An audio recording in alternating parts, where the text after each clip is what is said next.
Welcome to the best podcast in baseball video edition with Derrick Goold just on the ground in San Diego after the trade deadline. Well, Derrick, it happened. Controllable contracts, or rather expiring contracts, not controllable players go out the door. The Cardinals address needs with the organization getting some minor league pitching, some future there, some right-handed hitting, perhaps some future there. At the end of the day, what was your take from what transpired? I think the biggest thing from what transpired was that the Cardinals did what you would expect the minimum of a seller to do, which is move on from expiring contracts without the entanglement of a no trade clause, right? They did that. But the bigger upshot from this trade deadline, Jeff, is the commentary about how far down the road they looked.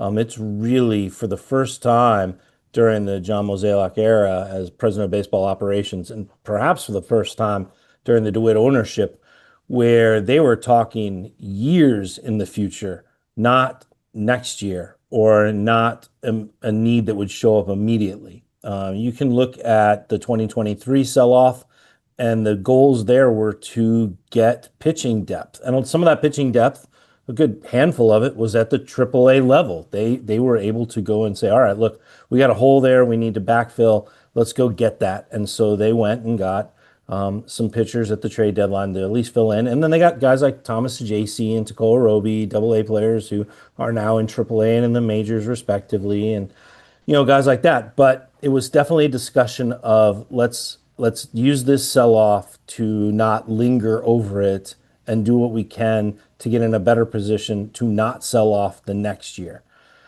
This trade deadline, Jeff, had a far different feel to it. They're acquiring mostly Class A players. The right-handed slugger you talked about, Blaze Jordan, is on his way to play to Memphis, which is as close in pro ball as he'll get to his hometown. That's great. They got another AAA pitcher in there.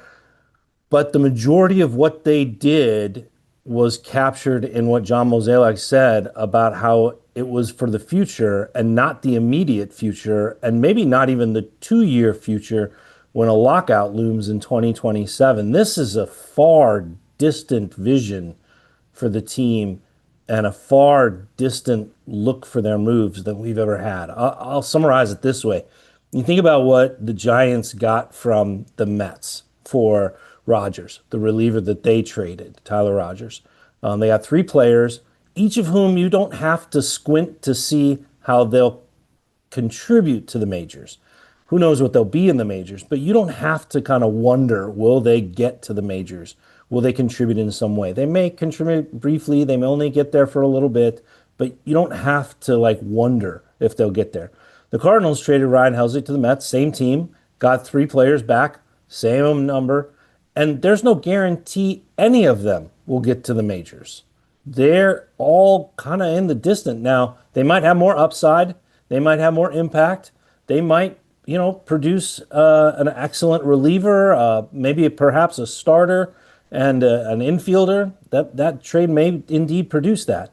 But there's a far bigger bandwidth of outcomes for the Cardinals and a far longer wait to find out where in that bandwidth they land than the players that the Giants got. It was the Giants made a move that you'd expect the Cardinals to make. The Cardinals made a move you'd expect I don't know, a rebuilding team to make. Well, this begs the question. Folks are calling and asking about Brendan Donovan, about Lars Nootbaar, Mhm. Nolan Gorman, Alec Burleson, guys that currently team controlled, but fit the more near-term window than the longer term. So what does that mean for this winter, Derrick, with the guys that are controllable, didn't move this time? But now, I mean, if this is all about and well down the road, what about these guys who eventually are going to have to make some money? It means the moves that John Mozeliak did not make or was reluctant to make or could not make will now be Chaim Bloom's moves to make. And we watching this, fans scrutinizing this, will have their first real way to compare and contrast the two eras of their front offices. It will be pretty direct. What will Chaim Bloom do with some of the overlaps on this roster? How will he feel about this team coming out of this season and who looks to be a long-term fit where? You can definitely see, I'm going to use their own imagery. Jeff. You can definitely see the planes lining up on the runway to take off to bring back some starting pitching. They just don't have it. They don't have it. They don't have starting pitching ready to compete next year with some of the plans. And I just, that the pushback could be, well, maybe they're not ready to compete next year, or maybe this is where Chaim Bloom has to make his first moves, is pulling from the left-handed bats, pulling from the overlaps on the roster, pulling from where they have depth, but they still have the same old questions, and move that for pitching. Well, that's Derrick Goold. I'm Jeff Gordon. This has been the video edition of the best podcast in baseball. A reminder that you get all the extra content that we do here on the digital edition of the Post-Dispatch over at stltoday.com.